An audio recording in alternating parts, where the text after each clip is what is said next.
Namaste and a very warm welcome yet another time on Impact Leaders with Simply Suparnaa. As always, we have a very special guest who has been acknowledged by the SABERA jury over the years, and we'll get to know more about her very unique work she's adding towards the sustainable development of the country. But before I bring her onto your screens, I'd like to start by paying my obeisance to the higher power. Shakti has held me in good stead, and I'd like to start by reciting the Saraswati Vandana. Ya Kundendu Tushara Haradhavala, Ya Shubhra Vastravrita, Ya Veena Varidanda Manditakara, Ya Shweta Padamasana, Ya Brahmachitta Shankar Prabhutibhi, Devai Sada Vandita, Samam Patu Saraswati, Bhagavati Vishesh, Jadyapaha. Well, today we have a very special guest. Of course, her name is Dr. Sarika Kulkarni. You know her as the CEO and founder of RAAH Foundation, but she's so much more beyond what we can see.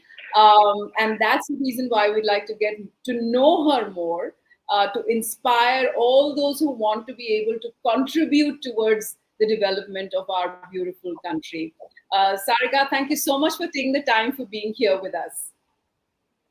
Thank you so much, Suparna. Absolutely look forward to having this conversation with you.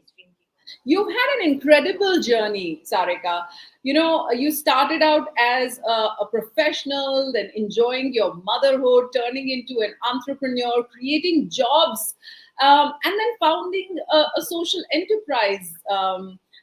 And you know, there was like this epiphany, what we were discussing yesterday in your life, when you thought that if I am creating jobs, why don't I create jobs for those who need it the most? For example, youth who drop out. And then ultimately RAAH Foundation came into existence. So I want you to tell us a little bit about this journey and how motherhood so beautifully played this major pivoting role in your life, in your professional journey. Absolutely, Suparna. And thank you for this question because it's very close to my heart. You know, the journey has been so amazing. And when I look back, all I can think of is gratitude. You know, gratitude to be able to chase my dreams, gratitude to be able to do whatever I have been able to do, and gratitude to, you know, to be able to fulfill my dreams, which are big, you know, huge dreams, honestly. And as you rightly said, I started coming from a very typical middle class Maharashtrian family. The kind of road was set for me, that doctorate in management, a professor at a leading business school. And what more do I want from life? You know, husband, child. But then somewhere at the back of my mind, you know, I always had this amazing desire to be an entrepreneur. But I really didn't know, because I didn't know any entrepreneur in my family. I didn't know any friend who was an entrepreneur. So I don't know where this desire really came from, but I started chasing this desire as well. And I thought, at least let me give it a try. You know, at least I will know whether I have that, inside me. Worst, I will go back to my job. And the only time I could really test out that entrepreneurship skill inside me was during my maternity leave. And when my son was born, my second child was born, and I thought this is the last opportunity, because I was not going to have more children. So if I don't do it now, I'll never end up doing it, you know. So, and of course, my son, adding to that, my son gave me a lot of sleepless nights. He would constantly keep awake in the night. And all I was thinking during those sleepless nights was, I should try. I should give it a try. I should allow my dreams to really, harvest my dreams in some way or the other. And obviously, I didn't have a tod-fod idea which can be very innovative and which can overnight become a super success. The easiest thing really to chase my dream was to become a franchisee of a well-established business. And that's how I started. Honestly, I became a franchisee for a leading transcription company in India, and extended my maternity leave by 3 more months to kind of figure out whether I could really, give entrepreneur inside me a fair chance to really, fulfill those desires. After 6 months, I quit my job, became a full-time entrepreneur. And, it was, of course, entrepreneurship was not easy because I was not trained to be an entrepreneur. And with two small children, it was really not easy. But, I think that if you have that desire inside you, I mean, you find ways. You just find your path, you find your Ra, let me use that word here. And Yes. that's what happened with me, ups and downs, but a beautiful journey when I look back. And then we were growing very fast, and then we started working for some other organization as well, beyond the franchisee, who's whom for whom we really started with. And then around 2008 9, I woke up in the morning and I realized that I'm a job creator. And then I thought, if I have that such power of influence, then why not create jobs for the underprivileged youth who really need them? All I was doing is giving jobs to people who had the good fortune of going to colleges and good education.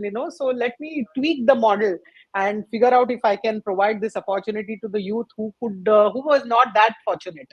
And that's how really the journey into social entrepreneurship started. And I always say that probably the seeds of RAAH Foundation were sown in those years when we started this pilot with 10 youth and trained them and then I told them very clearly that I can only employ you if you prove yourself at the end of the training period, because the quality standards that we had in the organization were very high, and there was no way we could compromise.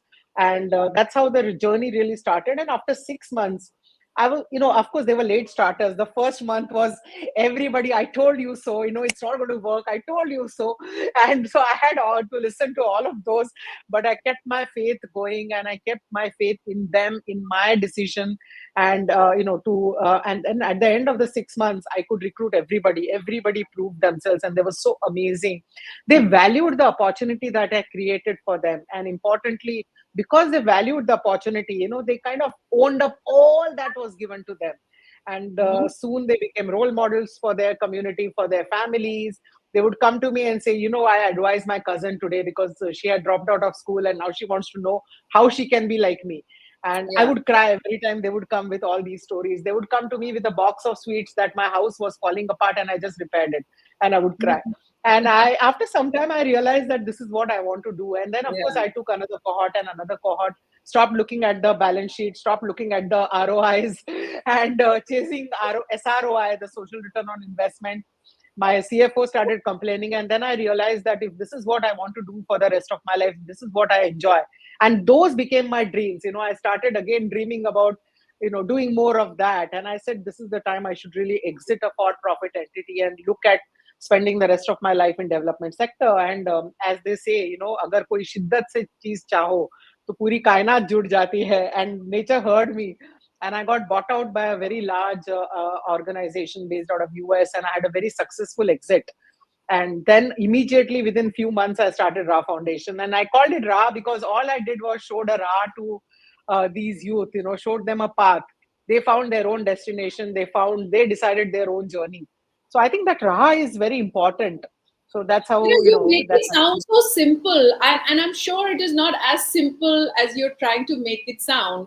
I'm sure there have been a huge amounts of challenges, not only in the RAAH Foundation, but also when you had started out at that point in time. And I love that terminology of social return on investment. I think that is really super, because a lot of times, I see people get into the development space, but then it's a tough battle, because only those who are passionate enough to be able to create some amount of change tend to survive.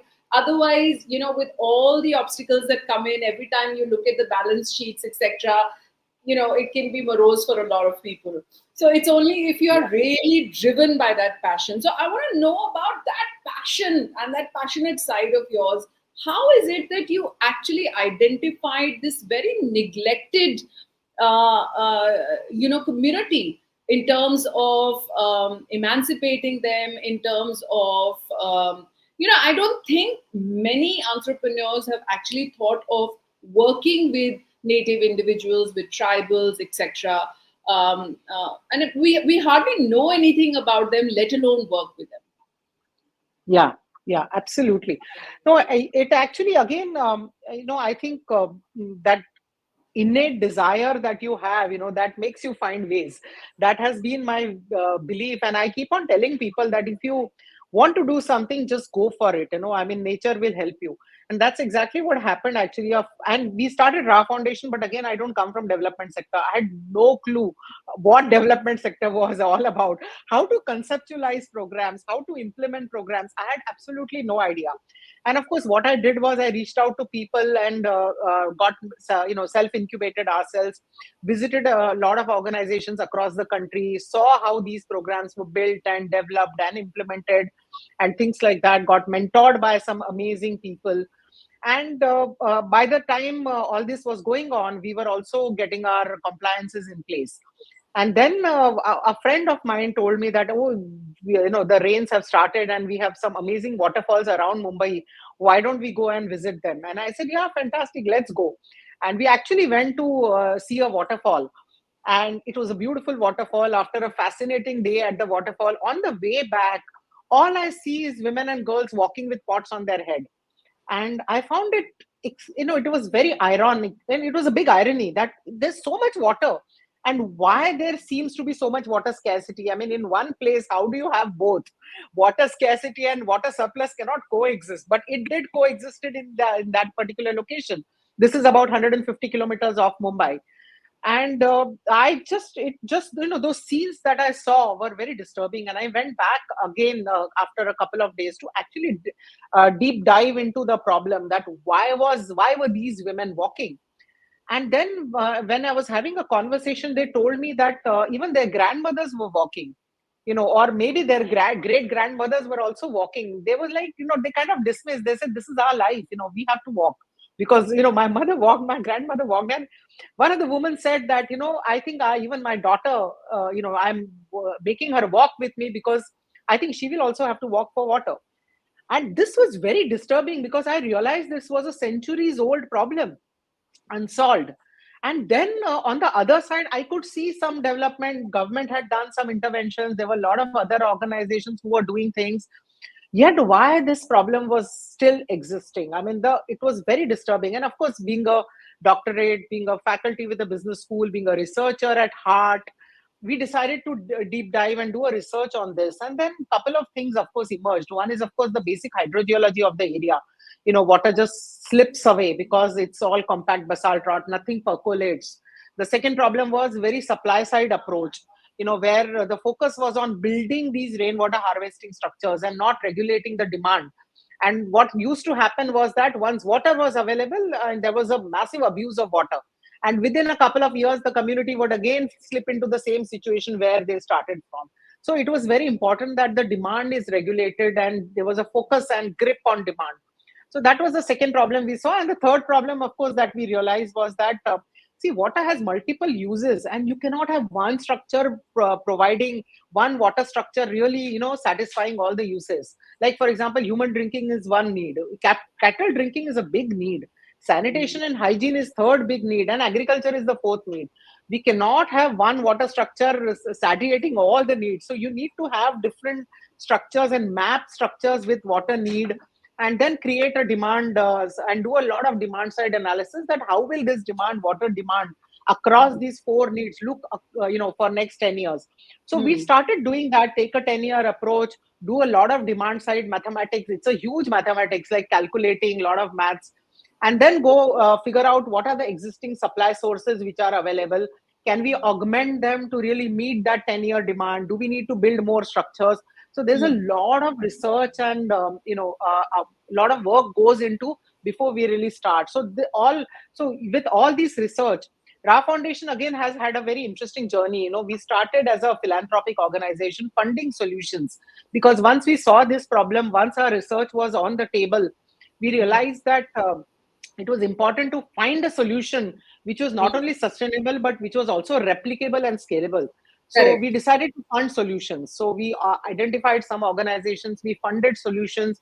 The organizations came out with some possible solution. We piloted those solutions, and then we replicated those solutions to test the replicability of those solutions. Similarly, there was another problem statement that we saw was small and marginal farmers. Of course, absence of water, year-round water availability was creating a lot of challenges for these small and marginal farmers. But there were multiple other natural challenges that the farmers which were proving to be a roadblock for these small and marginal farmers. One of them was, of course, mountainous area. So the flat land was limited. You had undulating land, very limited flat land. Soil depth was low because of years of soil erosion. Whatever soil was available was rocky. So what kind of crops can really grow in these kind of, when you have so many challenges? And the other problem that we saw was these indigenous community. Traditionally, they were forest produce gatherers, but massive human anthropogenic activity over the years had actually reduced the forest to hardly anything. So forest produce was almost absent. So these people, so when I asked them, and this was very sad actually, I asked them that, what kind of agriculture do you do? And they said that we grow rice and ragi for self-consumption, no income from kharif crop, and then we start migrating to urban locations to work as a Correct. casual labor. And then Correct. I would ask them that even if water was available, what kind of crops would you grow? They said, we don't know agriculture. And I was like, you don't know agriculture, but you are farmers. Farmers are supposed to know farming. How come Correct. you don't know farming? And because water was never available. So, and farming is a skill that goes from father to son. So, what I mentioned in case of women, that grandmothers were also walking, same problem. Grandfathers were also migrating to urban areas to work as a casual labor. And so there was no farming knowledge which was passed on through generations. And Wow. I felt so sad that we Wow. have lost out some valuable wisdom, agriculture wisdom, which probably would have been passed down through generations. The indigenous wisdom about Yes. agriculture has been all lost, completely lost. So we had to Mm. reinvent the wheel, completely reinvent the wheel, and we realized that there is no one size fits all. Depending on land parcel, depending on water availability, depending on soil depth, depending on the farmer's ability to really do, ability and interest to do year-round farming, we have to find solutions. So we have like a portfolio of solutions. So that was another solution we funded, as a philanthropic organization. And the Mm. third challenge that we saw was, now water was available in the villages, women were saving time, but what kind of opportunities can you really create for women who have never been to school? There are no other, other than no other opportunities available. So what do? They have to earn income, but what kind of income and from which sources and how do they earn income? So that was a third solution we funded. So by 2008-9, we had all the three solutions, which were, as I mentioned, sustainable. When I say sustainable, we built an exit option, that after we exit, what happens to them? So we had to build a very sustainable solution. So in case of water, for example, we create this village level gender neutral water management committees, which are then taught to leverage government funds for upkeep, for maintenance, or sometimes some villages, they also build a corpus which is then used to really, for upkeep, maintenance, etc. Water management committee is a very powerful body which takes very critical decision about using community water, by people, and also it ensures equitable water usage across all people, whether you are a 1 acre owner or whether you are a 5 acre landowner. Similarly, we have solutions for farmers, similarly solutions for women. And then by 2008-9, we realized that we now needed to scale up these solutions, because there are immense problems, and there are lots of communities who want these solutions. So scaling up these solutions were required. And for that, it was important that we ourselves implement these solutions and become a grassroots level organization. So till then, the funding only came from our family, our family office. And then we started raising funds in 2008-9. And of course, we continue as a family, we continue to be donors to RAAH Foundation. About 15% of the money comes from our family. And the rest is all raised from either CSRs or institutional donors. We also have a American and US entity, 501c, and a lot of money is raised in US as well. So that's how we are. And since 2008-9, we have been more than doubling every year, growing very fast, scaling up our solutions across communities. And we also have a very focused approach to growth, as in we don't do one thing here and one thing there. Everything, all our solutions are implemented in one area, and we also grow through adjacencies. As in, we started with Palghar, then the next district is Nasik. So while we are going wider in Nasik, we continue to go deeper and wider in Palghar, and then we move to Ahmednagar. So so it's like a northern Western Ghats, which are also very critical for the country. Northern Western Ghats are some of the most important regions for India, because they kind of decide the climatic conditions of India.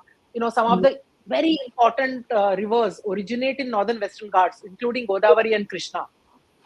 So this area is very, very important. Also, the communities living there are extremely vulnerable. I would say poorest in the world. I mean, I'm not wrong when I say that. So clearly, so this is an area which needs intervention from country perspective, from climate change perspective, from community perspective, from people's perspective. So, I'm very happy that RAAH has chosen this area, and we are going deeper and wider in this area, and we have a very ambitious 2030 strategy where we want to make a huge difference to this area, and not only help communities adapt climate change, but importantly, play a major role in mitigating climate change. Sarika, you've shared so much of information, and there are so many questions that are buzzing in my mind. But I'm going to start with the basics. What is the first solution, or let me rephrase this, what is the most impactful solution you figured for the area with its terrain in terms of water? Yeah.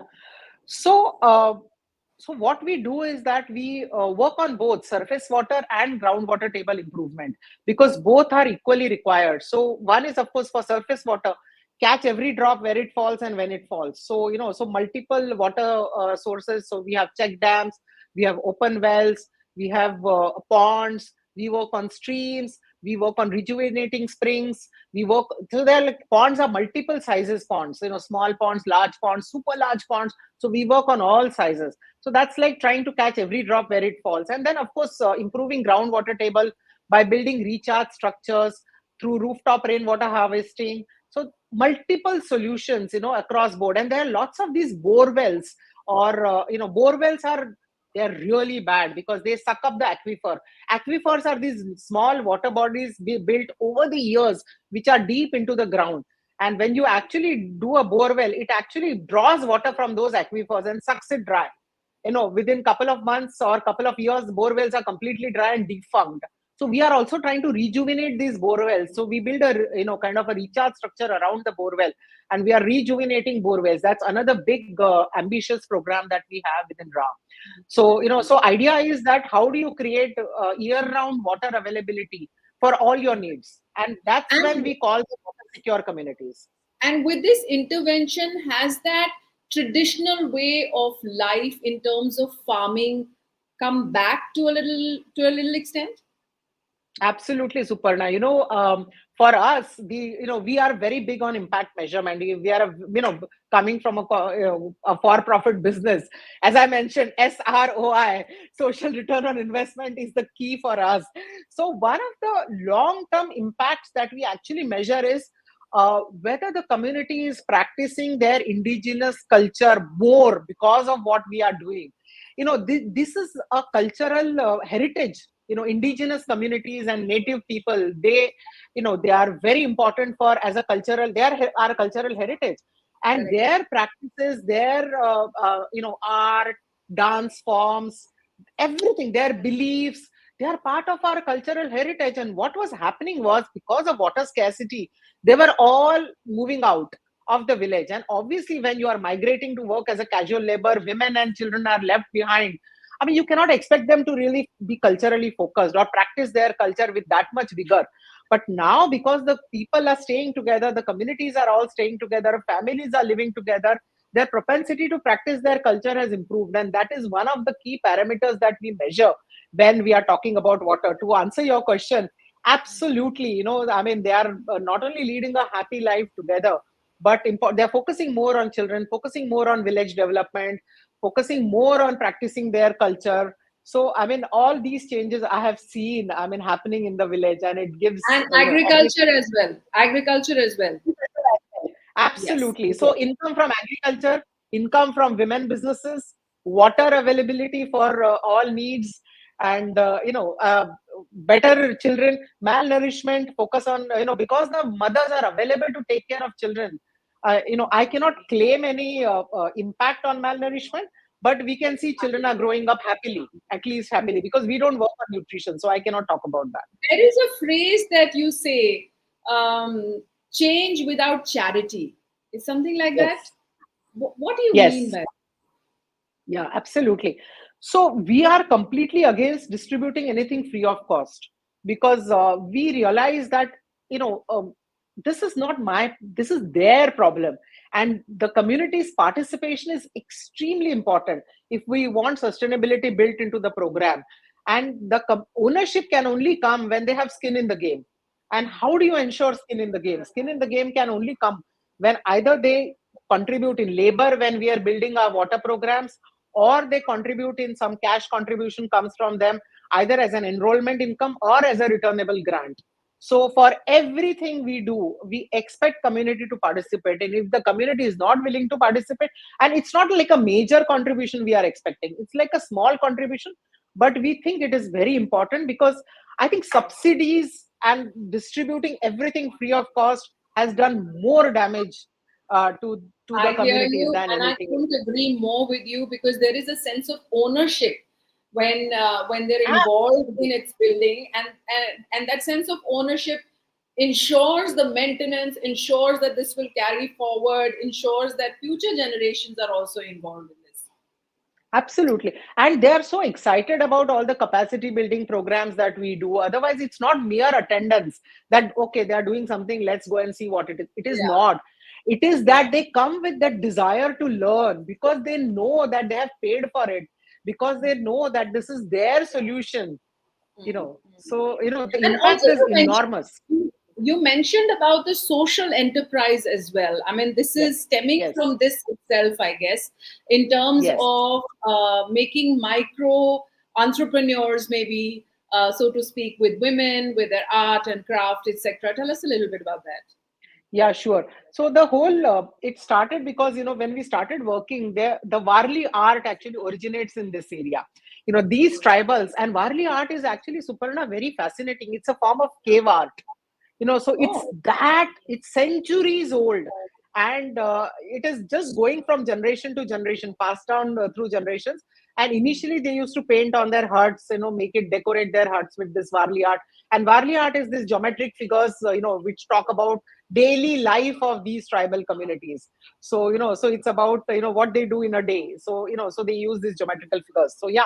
So initially, when we started working, we met a lot of these artisans, who were taught by their fathers or mothers, and women also practiced a lot of Varli art, but they could not find a market for their art form.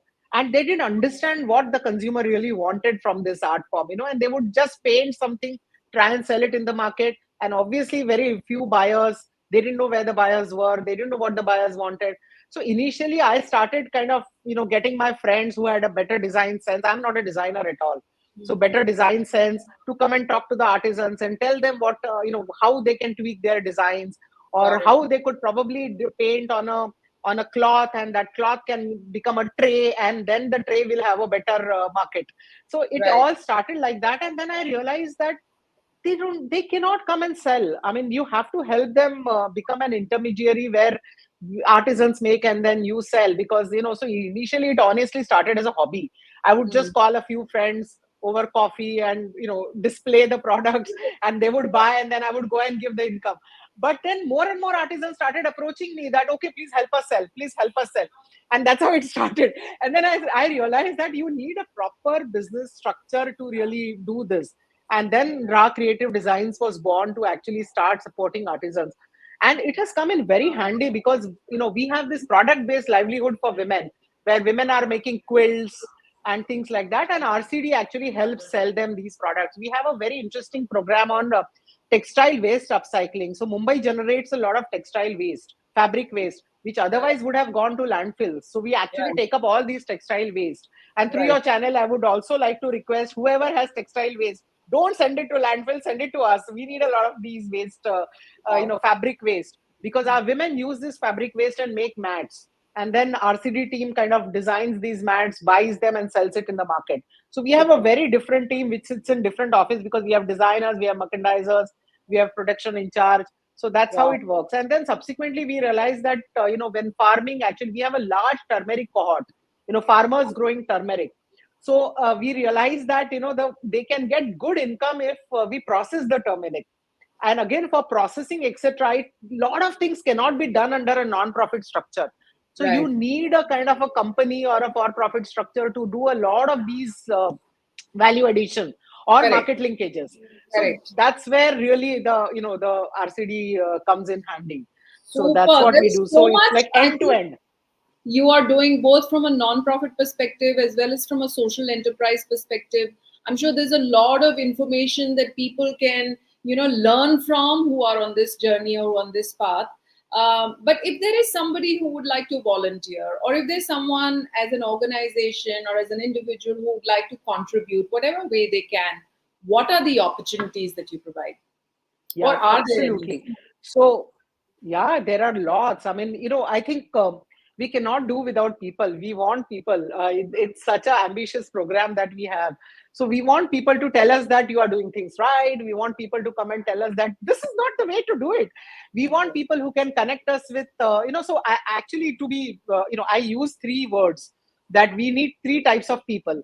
One, and can be volunteering, of course, has to be volunteering. One is, of course, people who actually support us in kind, who can come and spend a couple of hours in the office, help us do things better, help us with marketing, help us with accounts, help us with operations, whatever. So who can give their time or who can give their money. So both. So these are like the first category of people who are supporters. The second category of people is connectors. So, even if you don't have time, but somebody who can help us, either technology providers or, so we are constantly looking to upgrade our technology. We are now figuring out how is AI going to impact our work, and how do we really use AI or machine In learning. fact, sorry, I'm cutting you in between. As far as AI is concerned, I really wanted to ask this question of you, because AI is right now the model focused on everything which is written in text, which essentially means that a lot of wisdom that the natives, indigenous people that have, and especially us, we come from an oral tradition background, means that it could just be lost if we are completely Yeah, dependent on AI. So you, absolutely. what do you see? Is that as a challenge? Do you think it's too nascent to comment on that? Yeah, we are actually studying that how AI can both positively and negatively impact us. So we are actually in the process. I agree. It's a little nascent, I would say, Suparna. So we are kind of studying the impact of that. But again, as I said, connectors who can connect us with organizations who can make us more wiser about AI and about other technology tools. I'm very happy to kind of talk to them, or with other organizations who can provide support. So these are like second category of connectors. And the third category of people we are constantly engaging is amplifiers. I mean, even if you don't have you don't know anybody who can you can connect us. You don't have time to give in kind, or don't have money to, don't want to support in financially. Absolutely great, no problem at all. Become our amplifiers. Talk about our work in your friend circle. Talk about our work. Share our social media posts. So, I mean, there are three ways in which people can get in touch with us: become our Super. supporters, become our connectors, become our amplifiers. So, Super. So, what is that connecting factor? How can people reach out to you? they can, all the information is available on raahfoundation.org, www.raahfoundation.org. We are pretty, I think our response rate is pretty good on Instagram, raah_foundation, on LinkedIn, RAAH Foundation. So very, very good response rate. So, Super. or info@raahfoundation.org is also a great way to write to us. Thank you so much, Sarika. This has been indeed very enlightening. There's a lot of understanding. It's not just about, like, I loved how you've also very candidly shared that it's not just about non-profit. When you need to expand, there are also structures which are for profit that need to come into existence to get that value addition going. And not just Yeah. that, in terms of getting, everybody's skin in the game, so as they tend to get a sense of ownership. So from that perspective as Yeah. well, being an Yeah, Suparna, I'll just entrepreneur. add one thing. I'll just add a small point which you just mentioned, that exploring different structures. Hmm. Profit is not a bad word. Yeah, If it is used properly, it is not a bad word. So I would yeah, really sincerely advise, don't right, shun the amazing power of business, amazing correct, power of a for-profit organization. correct. I mean, it is up to you how you use these profits or how you channelize these profits. So I just wanted to give that message. Thank you. Absolutely, that's what gives birth to social entrepreneurs and social enterprises. Thank you so much, Sarika, for this wonderful, candid conversation. I'm hoping to keep in touch with you, and we'll do our Yes. bit to amplify the work that you're doing. Thank you so much, Suparna. Thank you so much.